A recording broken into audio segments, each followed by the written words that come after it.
ચાલો સીધા જ આ વિષયમાં ડૂબકી લગાવીએ. ભારતીય સંસ્કૃતિમાં તહેવારોનું એક આગવું જ મહત્વ રહેલું છે, ખરું ને? આજના આ વિશ્લેષણમાં આપણે સૌરાષ્ટ્રની હોળીની વાત કરવાના છીએ. અને હા, આ કોઈ સામાન્ય ઉત્સવની વાત નથી. આ તો પોતાનો અહંકાર બાળીને એક સાવ નવી શરૂઆત કરવાની એક અદ્ભુત, રોમાંચક સાંસ્કૃતિક સફર છે.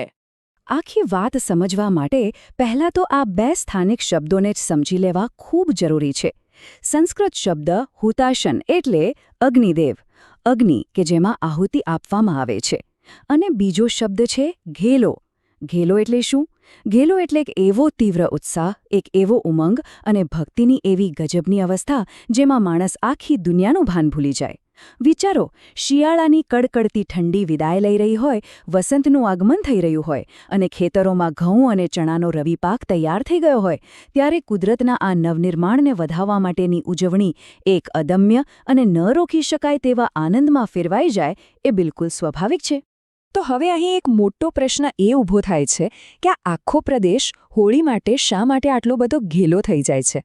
આગળ આ સમજૂતીમાં આપણે જોઈશું કે આ માત્ર રંગો ઉડાડવાની કે ધમાલ કરવાની વાત બિલકુલ નથી.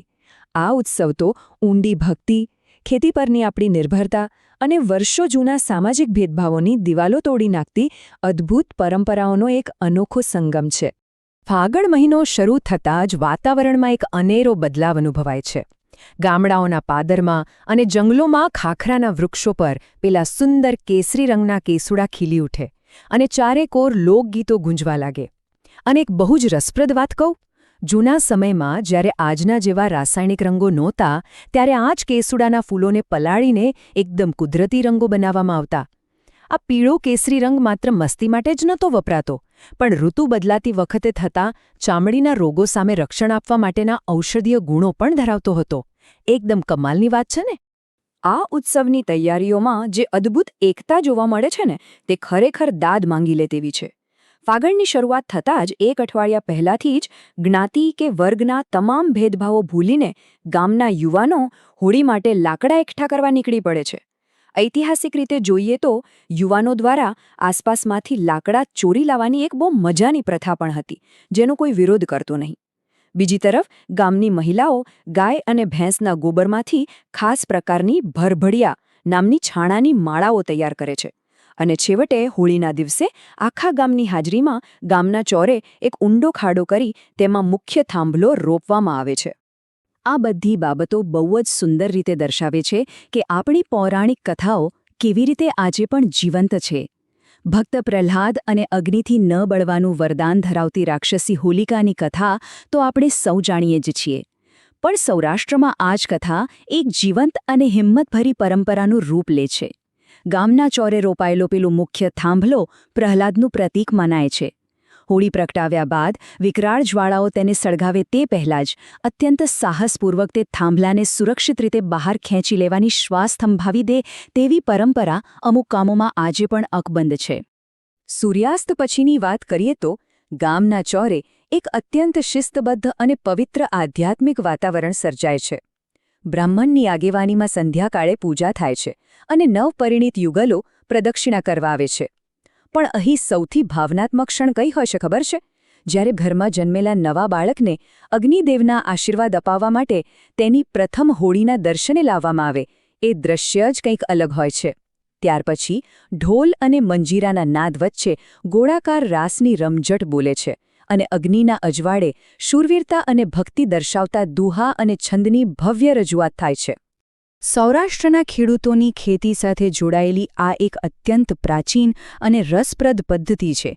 તેઓ હવામાન ખાતાની કોઈ સત્તાવાર આગાહી પર આધાર રાખવાને બદલે હુતાશનીની જ્વાળાઓ અને પવનની દિશા પરથી આગામી ચોમાસાનો વર્તારો કાઢે છે. જો અગ્નિની જ્વાળાઓ ઉત્તર કે પશ્ચિમ દિશામાં ઢળે તો તે સારા અને વિપુલ વરસાદની ચોક્કસ એંધાણી મનાય છે.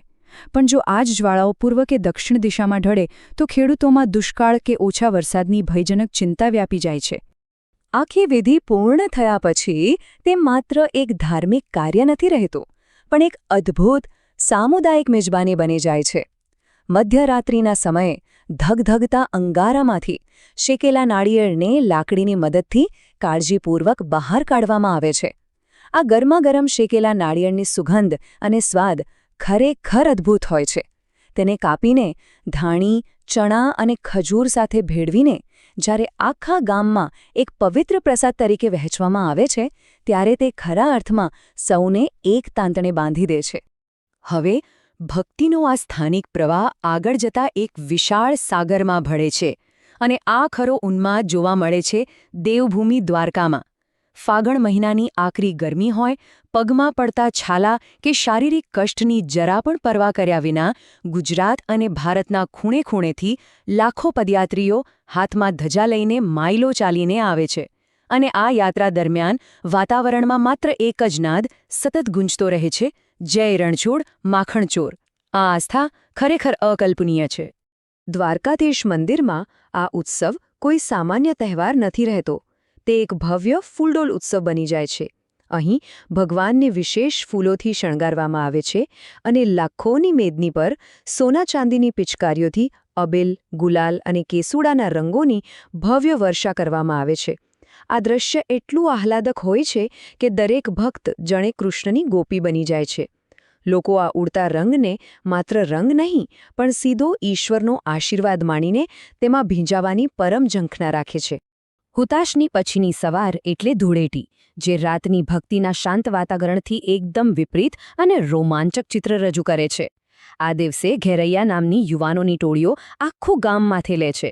અમુક ગામડાઓમાં તો માત્ર રંગોથી નહીં પણ કાદવ અને ધૂળથી એકબીજાને પછાડવાની એકદમ રફ એન્ડ ટફ હોળી રમાય છે. અને ખાસ વાત એ છે કે આ દિવસે સામાજિક મર્યાદાઓમાં પણ સ્વીકૃત છૂટછાટ હોય છે. સાડી બનેવી કે દેવર ભાભી વચ્ચેની હળવી મજાક મસ્તી એકબીજા પર રંગ છાંટીને સ્નેહ વ્યક્ત કરવાનું એક સુંદર માધ્યમ બની જાય છે. હવે અહીં જે ખરેખર રસપ્રદ બાબત છે તે એ છે કે એક તરફ કાદવ અને ધૂળ ઉછાળવાની પેલી જંગલી મસ્તી છે, તો બીજી તરફ એક અત્યંત સભ્ય અને ઐતિહાસિક પરંપરા પણ આની સાથે જોડાયેલી છે. સૌરાષ્ટ્રના રાજપૂત અને દરબાર પરિવારોમાં આ દિવસે મોટામાં મોટી દુશ્મનાવટ કે વેરભાવ સાવ ભૂલી જવાની અદ્ભુત પ્રથા છે.